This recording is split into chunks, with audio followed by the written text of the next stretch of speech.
pause, my eyes crawl to a table. Paralyzed by pairwise dice, then attend to this heaven slice of an angel wrapped in skin. Throw dice and woes of life.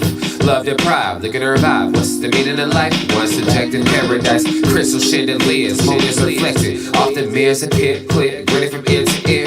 Craving and raving the grain, rekindle the flame. Closer she draws near. Stay there, remove your underwear, shove it somewhere over there. In paradise, we know our purpose. In paradise, we know what our worth is. In paradise, we manifest dreams. In paradise, truth is what you can see. Boom, yes it is. The truth is what you can see. Hello everybody and welcome to this edition of the Unpopular Hour. Of course, I'm your host, Matt Clark. Happy Tuesday to everyone. It's going to be a good day. The Thunder are playing their last game before the All-Star break this weekend. I need to go to another All-Star game. If you've never been down to the All-Star weekend, it's a fantastic time. You need to go visit or go to an All-Star game if you haven't been one. Hopefully here when we build the new arena, and we're continuing to add hotel space, that we'll get a chance to have one here, because it's just a great place and it's something fun to do and it's something you should do. So, by the way, we're now on YouTube. If you want to watch the show, please like, subscribe, or actually search the Unpopular Hour Matt Clark, like, subscribe, hit notifications, and every time we're on, you'll be able to watch it. Then also After the Storm, which will be on tonight after the Thunder game, which is our Thunder post-game analysis show. So that's After the Storm, OKC Thunder.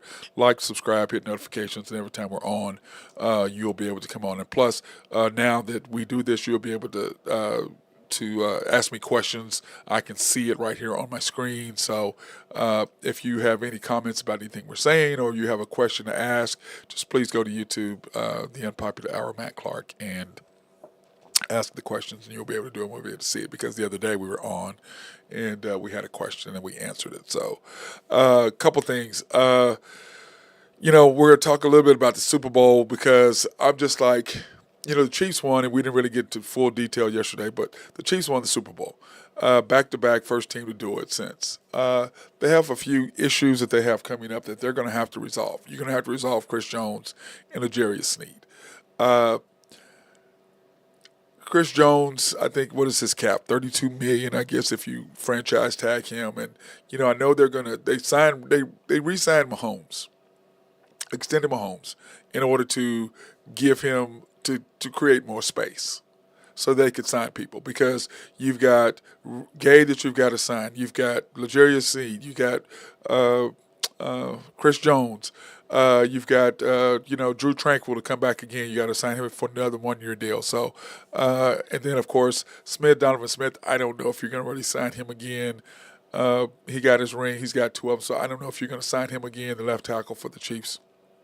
I think you go ahead and go with Monday Morris, the kid there, the kid from OU, the tackle from OU. I think you're probably going to go with him. But anyway, to me, I've been listening to this nonsense about the Chiefs knowing what was going to happen, and the 49er players not knowing what. Chief players versus 49 players.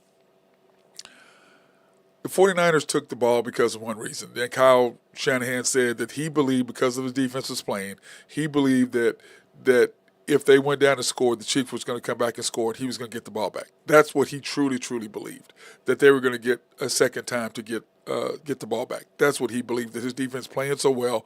And I disagree with all these people talking about, well, you can't give Patrick Mahomes the ball first. Well, I think Mahomes is going to score no matter what. I think the Chiefs were going to go, and they were going to score 7 points. I don't think they were going to rely themselves just to score 3. I think they were going to go score 7, forcing you to go score 7. That's what I believe. So when you look at, the Chiefs talk about, hey, we got tired of hearing about the playoffs and what was going to happen, blah, blah, blah, blah, blah. Here are the new rules. And remember, this is the deal. The rules changed because Josh Allen got beat by Patrick Mahomes. The rules didn't change because Patrick Mahomes got beat by Tom Brady. Everybody forgets that Tom Brady, when they won their last Super Bowl for the Patriots, he threw a pick in Kansas City in the AFC Championship game. They called offsides on D Ford, which gave them a chance to get the ball and go down and score. There was like 30 seconds, 40 seconds left. Patrick Mahomes drove all the way down the field, got a field goal to send the game in overtime. The Patriots win the coin toss. They come down and score a touchdown. Mahomes never saw the ball again. The Chiefs then asked for the rules to be changed. The NFL said no.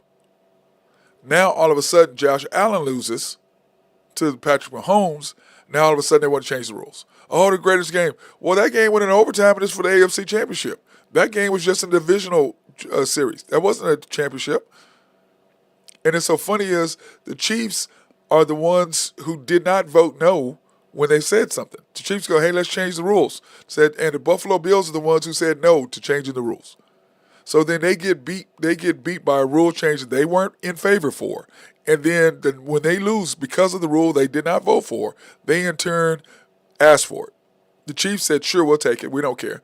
Because they believe they can beat him, but it doesn't matter. But they believe that both teams should have got the ball. Now, all that being said is that McCole Hardman wasn't on the team in the beginning of the season. Remember, he was with the Jets.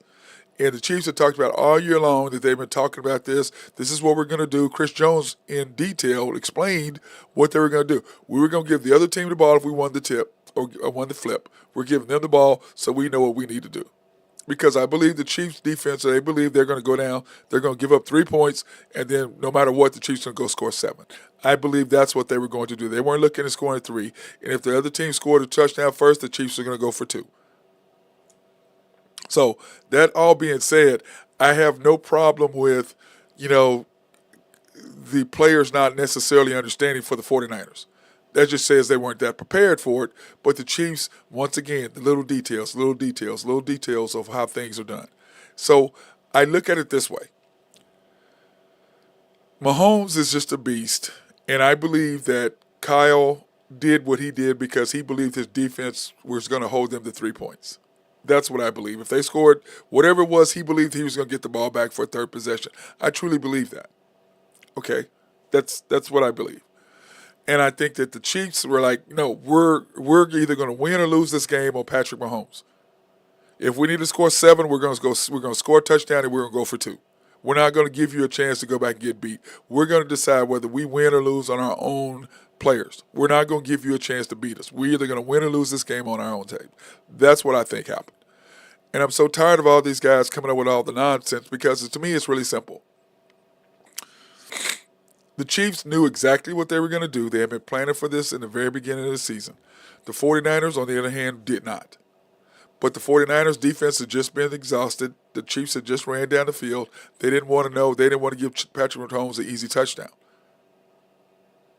Now, to me, the million-dollar question is, had the Chiefs got the ball first and went and scored a touchdown, what are you going to do? Are you going to give the Chiefs another chance, or are you going to go for 2, Kyle? That's to me, that's more the question that I would want to know. What would you have done? I think the Chiefs have solidified themselves as a dynasty. And congratulations to our guy, Matt Moyer. His Chiefs, he's a diehard Chiefs fan. So to me, that's the more of a million-dollar question is, what does that say for them and what were they going to do and what are they going to experience? Because I believe the Chiefs are going to do what the Chiefs are going to do. They're trying to win. Now the Chiefs are going to go for 3. Now, once again, when you look at the Green Bay Packers, they didn't win 3. They were first ones to win back-to-back. They won the first 2. They got old. Then the next ones to win back-to-back were the Dolphins. They got old. Then the Steelers. They got beat by the Raiders on the third time. Or was it the Raiders? No, was it the Raiders? I think it was the Raiders that beat them. To lose the third, for them to go for their third Super Bowl in a row the first time. And then the second time, they lost because of a simple thing that they were old. So that's why they didn't get back-to-back. Then you come in with, who was it after that? The 49ers. Or was it Dallas? Maybe it was the 49ers. They got beat. Then you have the Dallas Cowboys. They got beat. Remember, Jimmy Johnson won back-to-back. Then Barry Switzer was the head coach. They got beat by, I think still to this day, believe that Deion Sanders interfered with Michael Irvin. I believe that was pass interference. So anyway, that's why they didn't win the third one. And remember, the 49ers got beat by the Giants. After they won their first 2, the Giants beat them and went on and won the Super Bowl. So then here comes the 49ers beat the Cowboys, then the 49ers went ahead and won the Super Bowl. Then the Patriots came, and they weren't very good after they won their first two. Then you come back after that, and they win their next two, and they got beat again. So I just don't. It's kind of hard to win the three because, one, here's what happens. The Chiefs are in trouble. You got to get Chris Jones back, but you can't afford to pay him too much money because you still got to pay Willie Gay. You still got to pay Tranquil. You still got to pay L'Jarius Sneed. You can't give him all this money and not pay these guys, so you're going to have to give up something.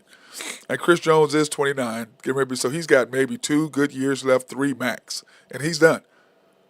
So do you want to give him $100-something million, pay him out, and then he's going to be done? And I just don't think that you got to do that because that third year is going to bite you. Chris Jones' third year is going to bite whoever it is because he plays interior lineman. He gets beat up even though he's a monster, even though he is the best defensive tackle in the NFL right now, without question. I think Aaron Donald is kind of slowly on his way down. So I believe Chris Jones and Aaron Donald are right there 1-2. But I don't believe Chris Jones deserves the money that Aaron Donald does. And remember, I believe the reason why DeAndre Hopkins is not at the Chiefs is because Chris Jones' agent didn't sign the deal, which Chris Jones ended up signing for less because he took a 1-year deal to get back on the field because they lost that first game. And to me, that's all Chris Jones. That's all Chris Jones. So now you turn around and here the Chiefs are coming back again. What do you got to do? I think they're going to move on from Chris Jones. If he doesn't want to give them some sort of team-friendly deal, they're going to move on. And like I've said before, Mahomes gave him a team-friendly deal he didn't have to because Mahomes is here for the long run. Chris Jones is here for the short term. And like I said to Chris Jones, I'm going to say this to him and his agent. Dude, this is his agent's first big deal. Chris Jones is going to be 32, 33 years old when he's done. Maybe 34 max, probably 33. You're young. What the hell are you going to do for the next 50 years? If you want to live in Kansas City, you stay there, you take less money because that little 10, 20 million that you're going to lose here, you're going to make that up in the money you're going to make in businesses and business deals and things you're going to be able to do over the next 30 years, and you're going to be ingratiated into the Chiefs' kingdom, and you're going to make money forever and ever and ever. If you lose, you're going to be just like Tony Gonzalez. Tony Gonzalez left. He's not welcome back in the Chiefs' kingdom. I mean, he is kind of, but not like he would have been had he stayed.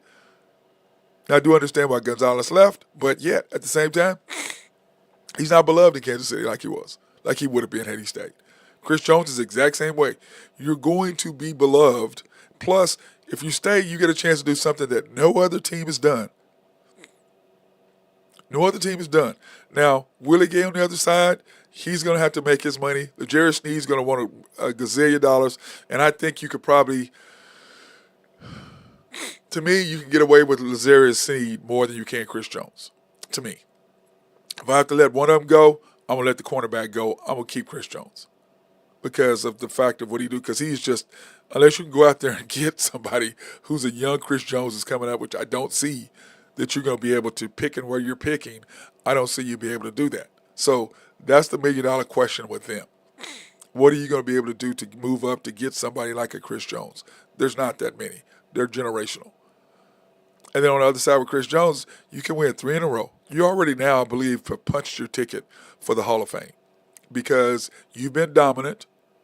You've got three Super Bowl championships, and you're the best defensive player on the best side, whereas Patrick Mahomes is the best player on the offensive side. So I believe you can do all that. But the question is, what are you going to do? What is more important to you?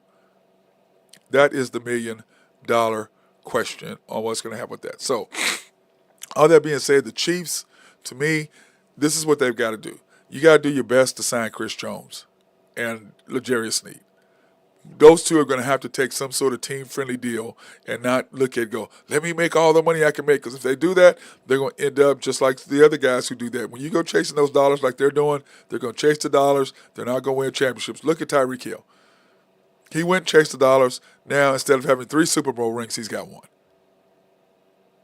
Now, granted, would I rather live in Miami than Kansas City? Yes. Yes. But on the other side of that, if I have a choice between winning 3 rings or just 1, I'm going to stay in Kansas City because it's about legacy. It's about legacy. But I do understand Tyreek doing what Tyreek has done. So But on the other side of that, to me, Chris Jones, there's Jerry Sneed, Willie Gay, Drew Tranquil. Now, Drew Tranquil, remember, he was with the L.A. Chargers. So whether he stays or not, I think it's up to him. He's probably put away enough money to where he's going to be comfortable because the Chief paid him pretty good this year. So the question is, does he want to go for a second ring? And a lot of times what happens is when you leave a certain culture and you go to a different culture, the way that the guys look at it, the way that they're winning, the way they're doing things are totally different. And when you look at the Patriots, when they were their dynasty run, what did they do? They moved off guys. That third contract, we're not paying you. We'll pay you that second one, that third one, we're not paying you. That's what they did. They just move on. And they go get other guys, and they just keep plugging and playing, plugging and playing, and plugging and playing. But the Chiefs are the youngest team. But this is the thing. The Chiefs don't get to the Super Bowl without Chris Jones. Chris Jones made the play against Buffalo. Chris Jones made 2 plays in the Super Bowl. He don't make those plays, they don't get it. Now, I don't know if you noticed, but on the plane, when they got off the plane arriving from the Super Bowl, Mark Donovan, the president of Kansas City Chiefs, and Chris Jones and Travis Kelce all got off the plane together. I thought that was interesting because I'm like, oh, okay. So I'm sure they've had a long talk. But the bottom line with Chris Jones, you're going to have to take less money. You can't take that amount of money and them win. It's not going to happen. You have to make a decision. Is $10 million or $15 or $20 million, 15 enough for you to, at 30 years old, is it going to make that big of a difference over the next 40 or 50 years of your life? If you're living in Kansas City, you're not going to be that expensive. You're going to be able to have business and you're going to do deals. All kinds of things are going to happen for you that you're going to more than make up that money, I can promise you. Those wealthy people who are involved with the Chiefs, the deals that they make money on, you're going to invest in those deals. They're going to help you make money that you're going to get on the back end. That's the smart play. That's what Mahomes did. Mahomes said, look, I'm going to take less money because I'm going to take it overall because I want players around me. So he took less money. Tom Brady did the same thing. Now, is Mahomes still the highest paid quarterback? Yes, he is. Why? Well, because he took a 10-year deal. Now they had to re-up him, so he was the 8th highest paid quarterback until they redid his contract. Now he's number 1, but remember, they still have 4 years going to be on the back end of his contract that he's already getting paid up front for. So in another 3 years, they're going to have to extend him again for another 10 years. And it doesn't matter for them because all they're doing is sending money out there. So to me, the Chiefs' real problem is I don't believe they're going to sign Chris Jones. I just don't. I don't think one of those 4 guys that I talked about, or 3 guys that I talked about, Chris Jones, L'Jarius Sneed are 4. Tranquil and Willie Gay, all of them aren't coming back. I believe 2 of them are going to come back and 2 of them aren't. Now, your most important 2 are L'Jarius Sneed and Willie Gay. And Chris Jones. Then it's Willie Gay. Then it's Drew Tranquil. So to me, it's Chris Jones, L'Jarius Sneed, Willie Gay, and Tranquil. To me, that's the order that you've got to sign those guys. And whether they will or whether they won't, I don't know. But the Chiefs are now, once again, not favored, which they like to be in other underdogs. Now they go, oh, look at it. They don't trust us again. They don't believe in us again. It's kind of nice. Everybody needs a chip on their shoulder. But the second thing I want to talk about is Mahomes being the greatest ever. I think at this point in his career, yes. Is he the greatest ever? No, not yet. If he goes and if he wins the 3 in a row, then yes, I'm going to put him ahead just like they did Jordan. Now, I don't believe Jordan was ahead of Kareem. I didn't put him ahead of Kareem until after he won the second 3 in a row. Then I'm like, yeah. That's what I did because, to me, Kareem and what he did, they changed the rules of basketball for him. So I don't think with Mahomes, Tom Brady has 7, you have 3. Now, he beat you twice. Now, the first time was an offside by D Ford. The second time, you had the toe, and you had your offensive line was just decimated. But regardless of that, you lost twice. So how do you put someone ahead of a guy who beat you twice now? I believe that Joe Montana is the greatest of all time, not Tom Brady. Because I believe Tom Brady played in an era that allowed him to play 20 years. Joe Montana did not play in the era where they allowed to play 20 years. He got hit. And I believe Tom Brady would have got smashed. He would not have lasted as long as he did. So that's the problem I have with the greatest ever. Now, do I put him on Mount Rushmore? No, hell no, I don't. That's Reggie White. That is Jim Brown. And that is Lawrence Taylor. Those guys are, to me, on that Mount Rushmore. Now, of all the sports, no, that's Muhammad Ali. That is Tiger Woods. That is Lawrence Taylor. And then, man, that's going to be a tough. That needs to be our question of the day. I need to ask that at the barbershop. I need to remind myself to ask that at the barbershop.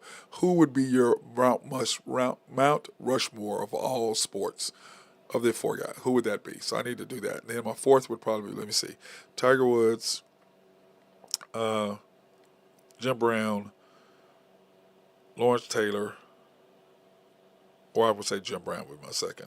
Muhammad Ali would be my third.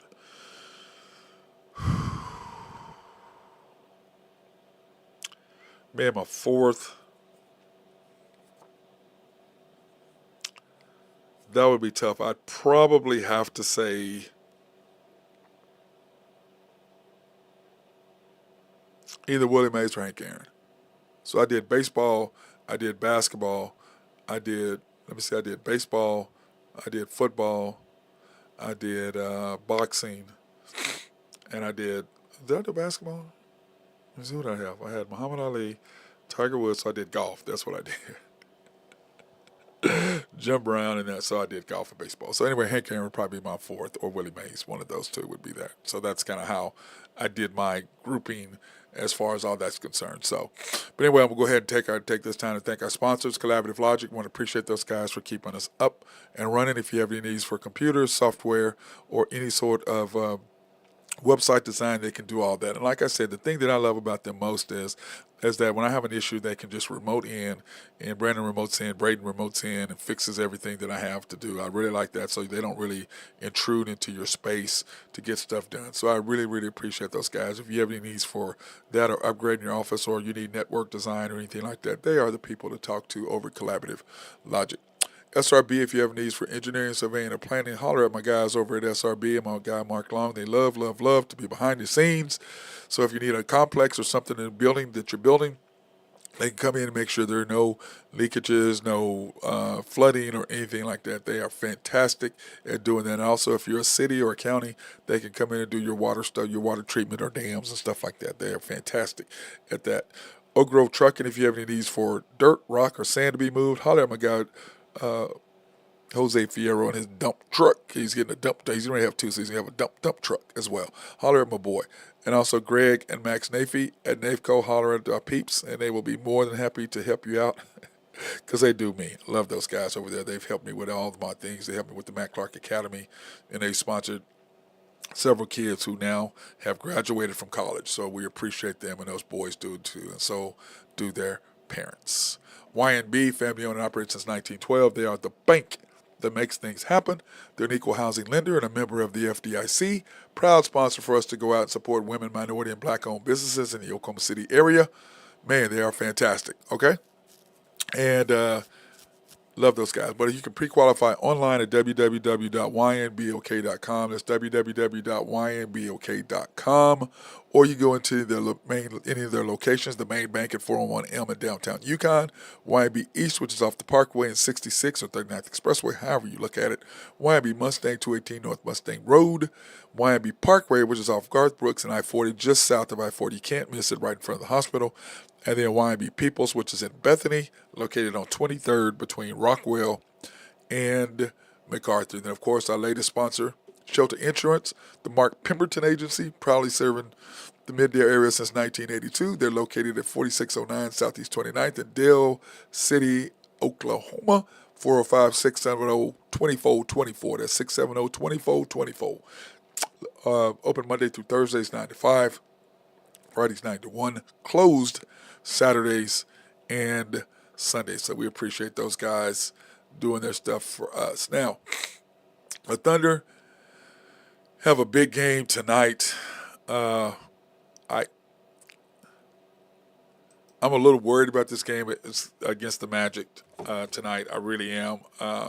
It's a game I think we have to win because of the standings and where we are located right now.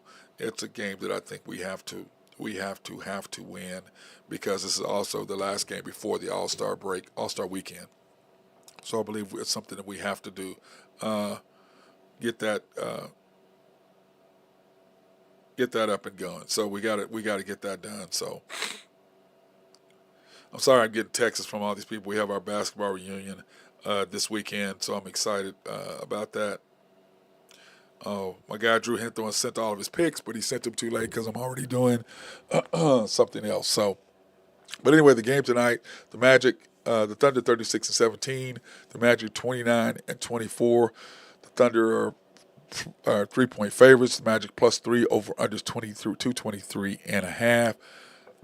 The Magic started out really good. Now they're 29-24, struggling a little bit. And the Thunder, of course, have to get the game tonight because I think they have to keep pace with the Minnesota Timberwolves. And when you look at what the Thunder have done in their last couple of games, it's been tight. But when you look at what we are doing and what we can do, here's our record. Okay, we lost to the Jazz and lost to the Mavs, and I want to say that's our fourth back-to-back. The times we've lost 2 games back-to-back, we've yet to lose 3. Knock on wood. And then of course we beat the Kings handily at home. Now we have on Sunday night or Sunday afternoon, right before the Super Bowl. Of course we have the Magic tonight at 6:30 on Bali. We need to get that win before we come back and we play the Clippers after the All-Star break. So to me, this is a huge game for us. One, we need to go 2-2 because I think if we're 1-3 going into our final, because remember we break it down into 5 games or 10 game segments, but 5 at a time. So the Thunder have to, at least go win this game tonight because the chances of them going 3-2 playing the Clippers at home, we have to win that game. Clippers took care of business with us the last time out in L.A., but of course we're playing guys who don't belong on the floor once again. No Jang, no Waters, please. I mean, you're trying to develop players. We're set and ready to go. We're trying to win the playoffs. We're trying to win. And I like Lindy. I think he's a good player. And I think that Jang is going to be good at some point, but those guys don't deserve to be on the floor right now. They just don't. And especially getting rid of Michik. Getting rid of Michik allowed you to add Jang. And I mean, that's exactly what you did. And I just don't like that analogy in those teams or other things. So when you look at our roster, by the way, remember, we've added 2 players. We've added Gordon Hayward, and we added Bismack Biyombo. Because here's our news, the way it's set up. You've got SGA, Josh, and Kaysen. All 3 of those should play. Lou Dort, Isaiah, Gordon, all 3 of those should play. So that's the 6 guys should play. Jalen, J-Dub, he should play. Wiggins, he should play. So that's 8 right there. These other 3 shouldn't get on the court. So that's your 8. Then you got Kendricks Williams, that's 9. And then you have Chet, that's 10, and Jay Will, that's 11, and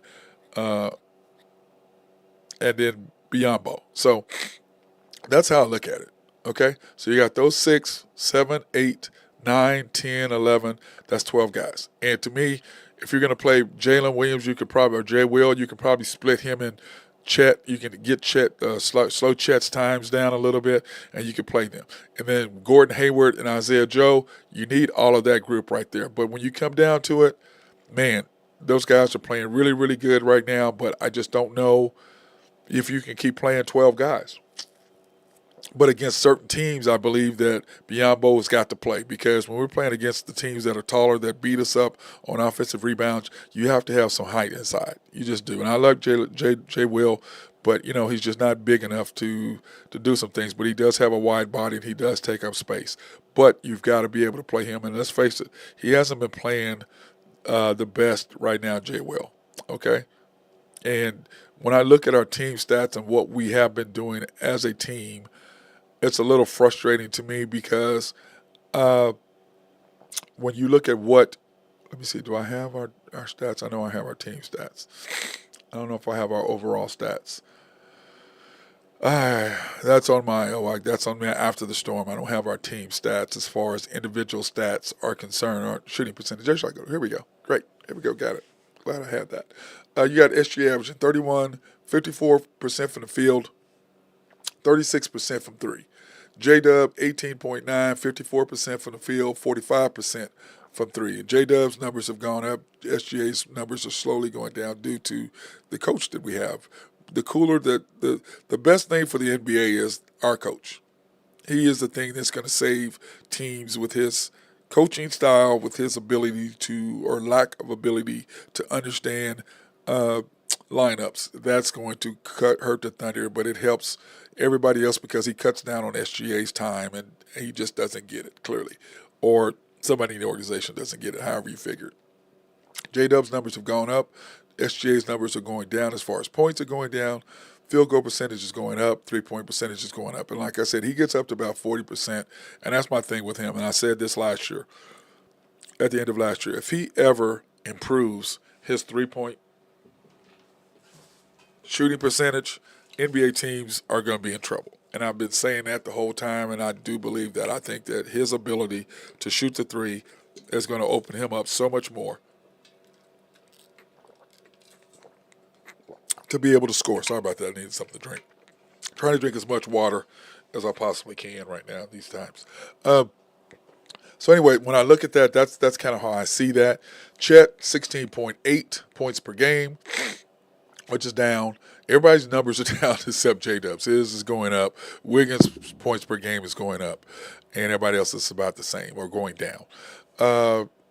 Chet, 53% from the field, 39%. So for him to average the double-double, so he wanted to go 50, 40, 90, which is 90% from 3-point or free throw percentage. That is going down. So I really need to add the free throw percentage in there because SGA going 5 for 9, I think he's at 88% or something ridiculous now. His field goal percentage or free throw percentage, is going down. I don't know where the frustration is coming in, but he's got to get himself back out of that. Josh Giddey, 11.5 points per game, 44% from the field, 33% from three. He's got to be able to make more threes. He's got to be able to go up from there. Lou Dort, 10.7 points per game, 43% from the field, 38.9% from three-point. His three-point percentage is going down as well. Isaiah Joe, 8.4 points per game, 46% from the field, 42% from three. His three-point percentage is going down because teams are running him off the line, which is making him try to be more of a scorer than a shooter, and I believe he's more of a shooter than a scorer. And for those of you who don't understand the difference is shooters are guys who can just catch and shoot. Scorers are guys who can put the ball on the ground and be able to take you off the bounce. That's the difference between a shooter and a scorer.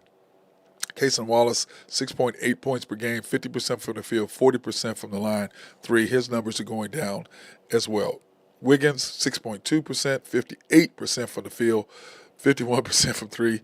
His numbers are right there. He's doing fantastic. Love his shooting deal. I just don't like it when he tries to take it, tries to score and do a bunch of things with the ball.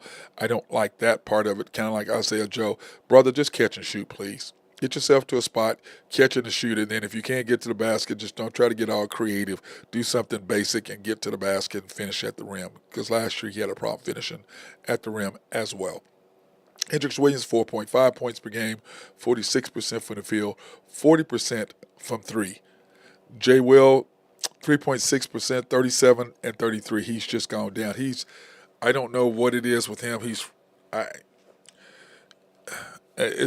Something's happening there for him to his numbers to be going down the way that they are. He doesn't shoot when I think he should, and then, he'll get in some games where he does shoot the ball. But to me, he comes in there with a non-aggressive attitude right off the bat, and I think you have to be aggressive right off the bat in order to make things work, and he just doesn't. He's just not, and I just think that just has to change for the Thunder to actually have a legitimate chance to do something. But anyway, here are the shooting percentages and the teams deal the overall percentage of what each individual player. Now, we'll be adding Gordon Hayward's, but because, if I did, I would be adding what he did for somebody else.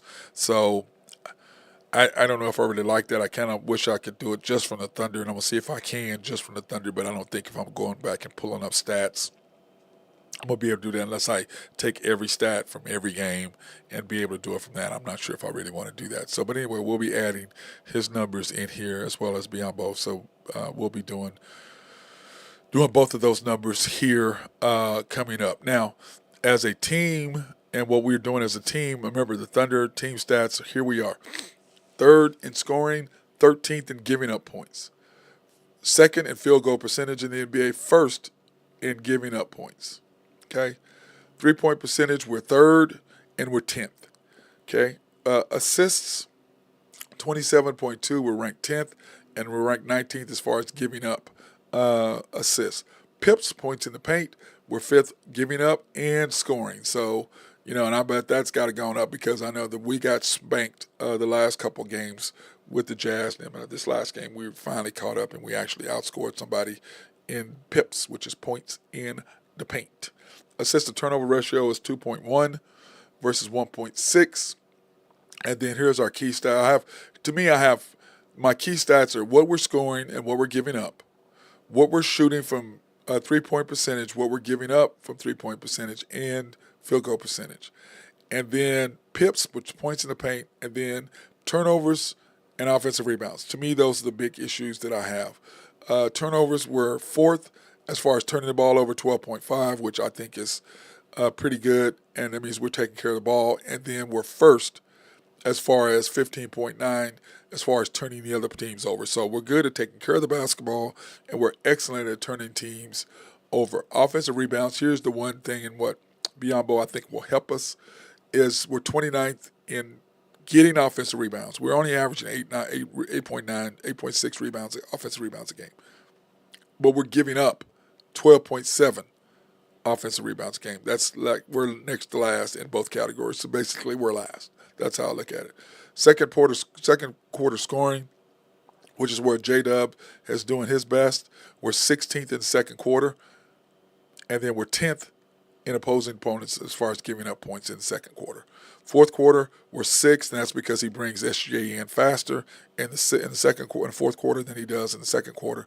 And then we're 15th as far as giving up points in the fourth quarter. And I believe that's because in the third quarter,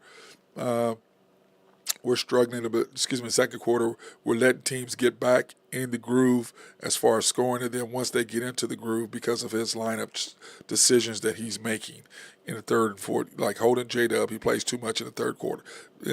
6 minutes ago, get him the hell out.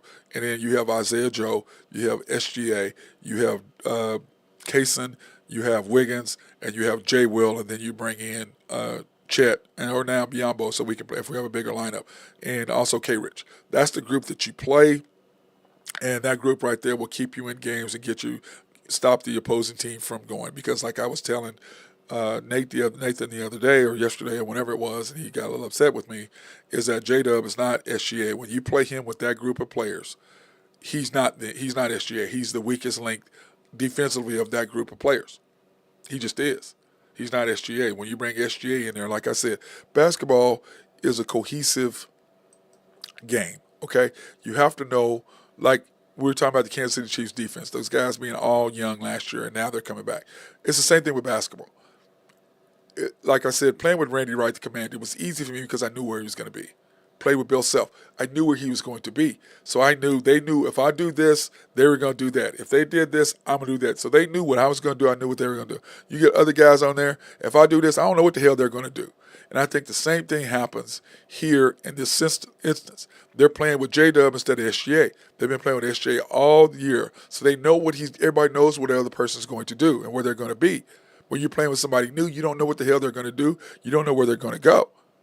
So it's hard to get that cohesiveness in that unit, but I understand what the coach is trying to do because to me, it's evident in what they're doing. And I know the commander disagrees with me, and I know the J-Dub disagrees with me. And for you all, please go ahead, like I said, go into YouTube and go ahead and give me your opinion. Go ahead and sign in and then give me your opinion because to me, it's really simple. Okay? I see what he's doing. You're playing J-Dub the same amount of minutes as you're playing the MVP candidate. There ain't no head hell that guy's on the same level as him. But I know you as an organization and you as a coaching staff believe that he's on the same level as SGA. You're hot. You're a horrible evaluator of talent, if that's what you think. He is a 2A or a 2B guy. He's not a 1A. And if you do that, you're going to make the same mistake as I've said over and over and over that you made with SGA, with Russell. You're making the exact same mistake. To me, it's clear who your best player is. It's clear to everybody but this organization who the hell your best player is. The Thunder think the best player is J-Dub. Now, he has great potential, but give me a coach, like I said yesterday. I want a coach that goes, no, SGA is the man, you're number 2A or 2B, Chet, you're 2A or 2B, depending on who's rolling, depending on who's doing what. But y'all are 2A, 2B. He's one. Then you bring in the rest of the guys and you fit them around. Now, Dagnall is fantastic at building up talent, but Jang is not ready. And I don't care what you say as a former player. If you played sports, you know exactly what I'm saying. When you're really good at something and you're playing somebody, putting somebody on the court that you know shouldn't be on there, it bothers you. It bothers you when you know somebody's on the court that shouldn't be there. It bothers you. Like, what the hell is this guy doing out here? Because as a coach, I've done that before where I stuck a player in there. My guys are looking at me like, Coach, what? I'm like, hey, your job is to kind of protect him. I need to give him some playing time, blah, blah, blah. And that's what you do. But James shouldn't be out there. They all know that. The one thing about basketball is you know if somebody's better than you. Those guys know who should be playing. And it's frustrating to them. You can't say it's not because it is. And if you play sports, any kind of sports, basketball, football, baseball, soccer is irrelevant. When you have somebody out there that you know shouldn't be out there and somebody else is better than that person and they're playing instead of them, it bothers you. And it makes you have less respect for the coach. It does. And you know it does. As a former player, you know exactly what I'm talking about. Now, if you're an average player who didn't know, then you have no clue what the hell I'm talking about. But if you're an excellent player, you know exactly what I'm saying. You know exactly what I'm talking about. Okay? You know when, like, what the hell is this dude? Are you serious? That's why they don't pass it to Lindy. They know he shouldn't be out there. And my deal is this, like I asked Nathan the other day. Lindy Waters. So you're saying you'd rather have him out there instead of SGA, instead of Josh, instead of J-Dub, instead of Wiggins, instead of Kaysen, instead of Isaiah Joe, instead of who else am I thinking about? Or K. Rich. So you'd rather have him out there than any of those guys. And you'd rather have Jang out there instead of K. Rich or Wiggins or J. Will or Dort. Is that what you're telling me? You'd rather have him out there than them because that's what you're doing. You're trying to put him out there and he doesn't fit and they know it. Now, that's not to say he won't at some point, but I know you got to play him, but to me, keep him in G League and then play him when you got to play him. It's like now, Lindy Waters is no longer on G League. He's not a two-way player. You need to put him back down to G League where he can play. He needs to be in the G League. He's a G League player. He's not an NBA player. He's a G League player. You need to put him back down there where he belongs. And then, like I said, I like Lindy. He's an OSU guy. But I don't like him well enough to put him on a team to make me win. Because I know as a player, I see somebody like him, I'm licking my lips like, I'm going to bust this dude. I'm going to get 2 real quick points out of here. I'm going to bust him up. That's exactly what they're saying, I promise you, because you can't wait to put somebody inferior out there. We used to play against this one team. And every time we came out there, I said, I'm going for 20 tonight, right? So I tell him every time we play them, I'm going for 20, right? I think I averaged 24 against them or whatever. I'm like, I'm going for 20 tonight, right? Because I already know if you guard me, and Lorenzo Andrews and I used to fight over, hey, set screens so he can guard me. Because we knew we were going to bust him up. The NBA is the same way. You look at the guy, you're licking your chops. Jang, you're licking your chops. Anthony Davis, him trying to play the Lakers. Come on now. He don't need to be on the court. Anthony Davis lit him up. They're going to light him up. He don't belong there. He's not ready. Now, maybe a year from now he might be. But you can't tell me you play a guy for 4 or 5 minutes in the first half and he sees no time in the second half. Why is he even out there? Because you're trying to slide him in there real quick when the game doesn't matter. The games matter. You know why the games matter? It's about possessions. Possessions matter. You only get so many. And in the playoffs, you get less. You get 10 to 12 less. Playoffs, they matter. They matter. Speaking of mattering, God, this is so hard for me. I've been avoiding this. I got beat up yesterday at the gym about this. And By the way, before I finish, let me go ahead and do this. Here are the standings right now as of today. T-Wolves 37-16, winners of 2 in a row. Thunders, of course, 36-17, winners of our last game. The Clippers, of course, just got blown away at home against the T-Wolves. They just went up there and manhandled. But once again, the T-Wolves are long, athletic, and they just beat up on teams that aren't because they're just long and athletic and can play. So, and the Clippers have a problem dealing with teams that are long and athletic, and that's exactly what happened with them the other night. You've got the Nuggets losing to 2 in a row, 36-18. Remember, they got spanked the other night by the Milwaukee Bucks, and it's just 36-18, loses their last 2. The Pelicans, winners of 2 in a row. That's, like I said, the teams that scare me are these next 2 teams. The Pelicans and Suns both scare me. 32-22, winners of their last 2. The Suns 31-22 in 6th place, loses their last 1, and then the Kings, of course, we just beat them Sunday night here at Thunderdome or at the Paycom. We got to come up with a new name. Paycom just doesn't roll off my tongue. The Mavericks are the hottest team, probably winners of 5 in a row, 31-23. The Lakers 28-16, winners of their last 28-26. Sorry, winners of their last 1, and then the Warriors, second hottest team right now, 26-25, winners of their last 5, and they are rolling. Klay Thompson seems to have found a new lease on life, and he is rolling. And NBA games today, you have the Celtics and the Nets. You have the Heat and the Bucks. You have the T-Wolves and Trailblazers, which the T-Wolves will win another game tonight. Then, of course, we're playing the Magic, which we have to keep pace with. So we're going to have to win that game. And then, of course, the Kings and the Suns. Man, that's going to be a great game in Phoenix.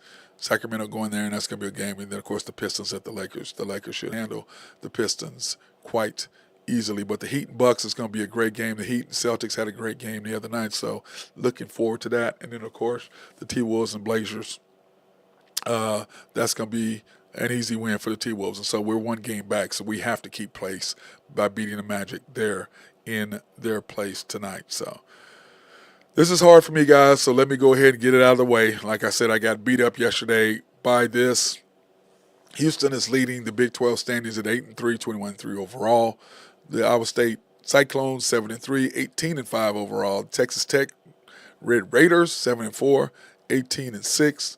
The Baylor Bears 6-4, 17-6. The Kansas Jayhawks lost again last night, 7-5 in the conference, 19-6 overall. TCU 6-5, 17-7.